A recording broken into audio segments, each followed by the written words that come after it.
Assalamualaikum warahmatullahi wabarakatuh. Hai semua, kembali lagi dengan saya Rodatun Habibi, mahasiswi Manajemen Pendidikan Islam UIN Aranya di Banda Aceh.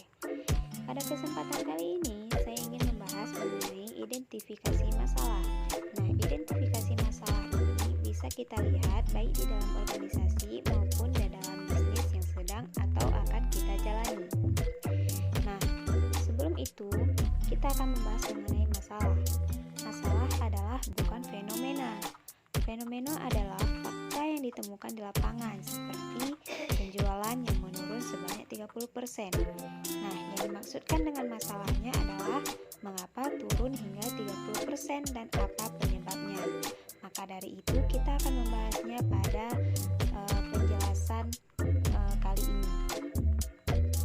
Nah, kasus yang ingin saya bahas yaitu pada penjualan masker spirulina. Fenomenanya di sini yaitu yang pertama adalah stok produk yang kurang. Yang kedua, keluhan pelanggan. Yang ketiga, pencatatan keuangan yang tidak sesuai.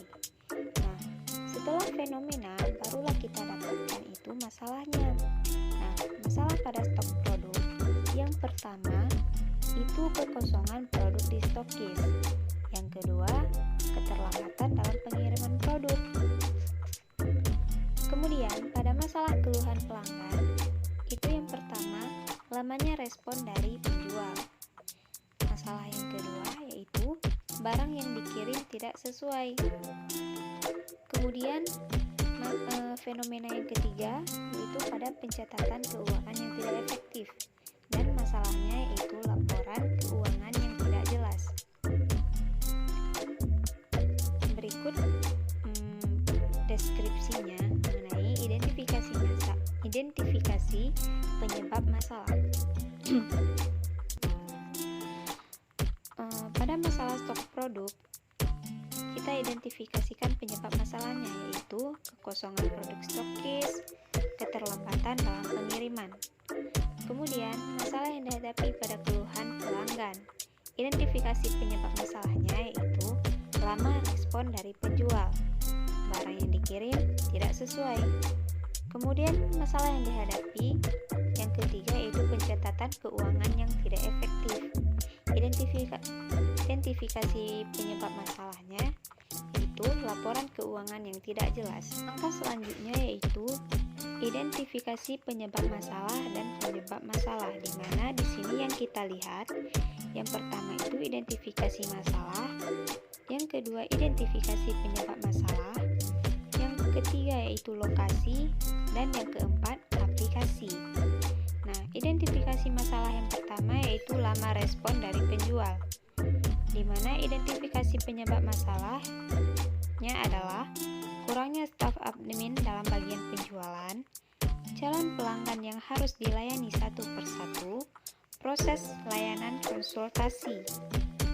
Nah, di mana lokasi penjualannya untuk yang kurangnya staf admin bagian penjualan, lokasinya yaitu ada pada order penjualan dan aplikasinya yaitu pada penjualan. Sedangkan pada identifikasi masalah calon pelanggan yang harus dilayani satu persatu, lokasinya ada pada order penjualan dan aplikasinya ada pada penjualan. Nah, pada masalah proses layanan konsultasi, lokasinya ada pada order penjualan dan aplikasinya ada pada penjualan. Kemudian, yang kedua, identifikasi masalah yang kedua yaitu barang yang dikirim tidak sesuai. Identifikasi penyebab masalahnya yang pertama yaitu kebenaran data di resi, dan lokasinya itu ada pada billing dan aplikasinya ada penjualan. Identifikasi penyebab masalah yang kedua ada pada kelengkapan resi yang didukung laporan pengiriman. Lokasinya ada pada billing dan aplikasinya ada pada penjualan. Kemudian, identifikasi masalah yang ketiga ada laporan keuangan yang tidak jelas. Identifikasi penyebab masalahnya yaitu ada pada proses pencatatan pendapatan, di mana lokasi penyebab masalahnya ada pada akuntansi dan aplikasinya ada pada penjualan. Nah, langkah selanjutnya yaitu mengidentifikasi personel kunci untuk menangani masalah, di mana kita melibatkan orang-orang yang akan menangani masalah yang ada pada kegiatan organisasi ataupun pada bisnis kita. Seperti pada kegiatan penjualan masker spirulina, berikut ini ada nama, bagiannya, jabatan, dan tugasnya. Di mana di sini saya sampaikan ada Bapak Ihsan. Beliau berada pada bagian order penjualan. Jabatannya sebagai staf. Tugas beliau yaitu menerima orderan dari pelanggan. Yang kedua, membuat catatan orderan penjualan. Yang kedua ada Ibu Sabila. Beliau berada pada bagian order penjualan dengan jabatan sebagai staf, dan tugas yang beliau emban itu bertanggung jawab atas packing orderan. Yang kedua, membandingkan slip resi dengan orderan pelanggan, gunanya supaya tidak adanya kesalahan dalam pengiriman barang.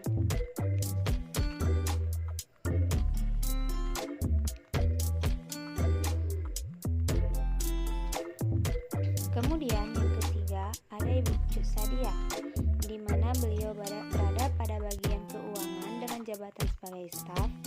Tugas beliau yaitu membuat catatan pendapatan dan membuat catatan pengeluaran, gunanya supaya terdapat keefektifan dalam pengelolaan keuangan. Dan yang terakhir ada Ibu Nura dan Bapak Sidik, di mana beliau berada pada bagian order penjualan dengan jabatan sebagai staf. Tugasnya yaitu melayani konsultasi dari pelanggan, kemudian menyediakan autotext untuk kecepatan respon terhadap pelanggan. Baik, cukup sekian penjelasan saya mengenai identifikasi masalah pada organisasi atau pada bisnis yang sedang atau akan dikerjakan. Semoga dengan apa yang saya sampaikan dapat bermanfaat pada kita semua. Lebih dan kurangnya saya mohon